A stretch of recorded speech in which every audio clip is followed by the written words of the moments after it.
ranking every character death in Stranger Things by how sad they were. In last place, I think we can all agree nobody cared about the death of Eleven's sister Kali. Now, I kind of feel bad for how much I dislike this character in season 5 because it's obviously revealed that she's not actually evil. She's just really suffered so much in life, so that's why she comes up with the double sacrifice plan for her and Eleven. But I'm sorry, her character was really just annoying in all of season 5, and I laughed out loud in the scene where Hopper picks up Eleven but just leaves Callie back there to get taken by the soldiers. At number 12, I have Patrick. If you don't remember who this guy was, he was in season 4 hanging out with Jason and Lucas, and he ends up being one of Vecna's 4 victims. Although we don't really learn anything about him in the season, it was still a tragic death. At number 11, I have Dr. Brenner because it's not really a sad death because this guy was so terrible for 99% of his life, but I do really like his death scene. It's just not something like, oh my god, no, they killed off Dr. Brenner. I was like, yeah, it was his time to go anyways. Number 10, another one of Vecna's victims from season 4, when Vecna actually used to kill people, it is Fred. Now again, kind of a nothing side character, but when we actually see what Vecna's kind of tormenting him with in his mind, that stuff is actually pretty dark. At number 9 is another season 4 character. This time it's Jason because again, I feel like people forget how brutal and gruesome this death was because when Vecna opens up his rift,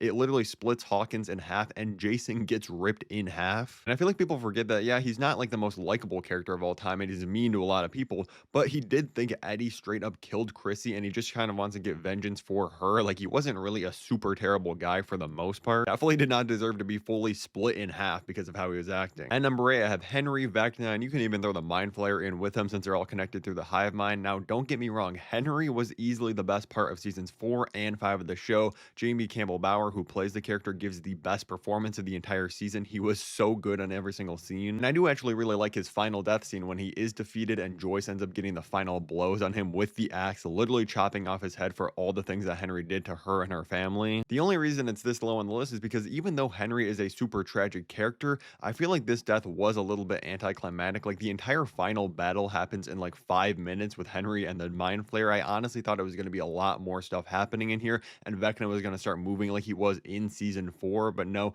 kind of weak here and I feel like he kind of just whimpered out at the end. But again, nothing against the performance, absolutely incredible there. At number 7, I have Barbara. Honestly, this was a pretty sad death. Like she was super innocent. All she was trying to do is care for Nancy and she just got caught in the crossfire, sitting in the wrong place at the wrong time, gets absolutely taken. And again, nobody really brings her up after season 2 of the show. I kind of wish we had a line later on from Nancy where she's like, oh yeah, my old friend Barbara that got absolutely decimated by a Demogorgon. Quickly drop a like on this video and make sure you're following me if you love Stranger Things. But at number 6, I have Eddie Munson's death because honestly, this is a sad scene. When I watch it, Dustin's reaction and everything, it does really get me. The emotions are working, but we can't lie to ourselves. Steve was not lying when he says that Eddie Munson was playing hero in this moment and he really got himself killed. There was no reason for him to die in this scene, so that's why it has to be a little bit lower. Even though it is sad, it kind of takes away some of the severity of this moment. I did like Eddie as a character, but I didn't super love him, or else he might be a little bit higher in the list. And again, like I said, it's really more Dustin's reaction in season 4 and season 5 that's more tragic and makes this a lot more sad in my opinion. At number 5, I have Chrissy. She's literally in like one episode of this entire show, but how they set the tone with Vecna here,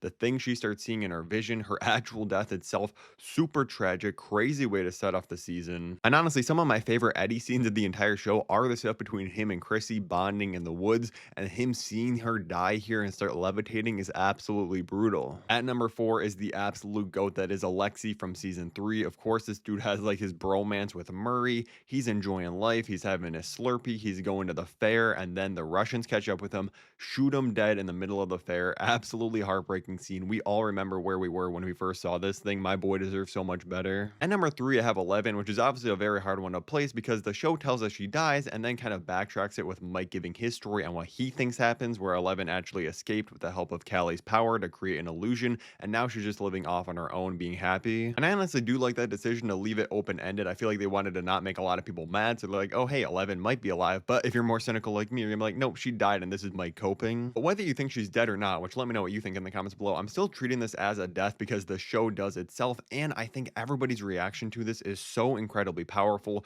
Her deciding to make this sacrifice of either dying or really just losing all her friends and going out into hiding for the rest of her life, it is a really powerful moment. I like the stuff between her and Mike, even if the acting isn't the best in this scene. And I think the moment it happens in the episode 2 where you have the kind of anticlimactic defeat of Vecna, and then they're like, oh no, we're gonna up the emotional stakes now when you think the battle's finally over, I think that makes this moment hit a little bit harder, and the Purple Rain playing, really good scene. 2, hear me out, it's Billy. I think this is one of the best characters in the entire show, and I know he's terrible for 99% of it, but learning more about him, how he grew up with his parents and everything in season 3, seeing him kind of finally break free and end up saving Eleven at the end of season 3 is one of my favorite scenes of the entire show. This character is still one of the best and most complex characters of the entire series. And even though I really wish Billy didn't die and we got to see more of him in the show, Dacre Montgomery, the actor that plays him, literally asked to be killed off in the series, so I can't blame them for writing him off the show when he asked to. And like I said, it is a really great moment that hits so hard at the end of season 3 every single time. But number one, it's not even a competition really. I have to put Bob Newby here. This is one of the most tragic TV deaths I've ever seen in my life. This character is so lovable. He's so good to Joyce. I honestly think Joyce and Bob were better than Hopper and Joyce ever were. He helps everyone at the end of season 2. He saves the day and then he thinks he's free, stands still, and just gets absolutely clobbered by a Demogorgon. Absolutely tragic. Now, if you want to hear my full thoughts on the final episode of Stranger Things, click the video at the top of the screen to see that review, or if you want to see all my other Stranger Things videos and rankings on the channel, click the playlist at the bottom, and thank you so much for watching.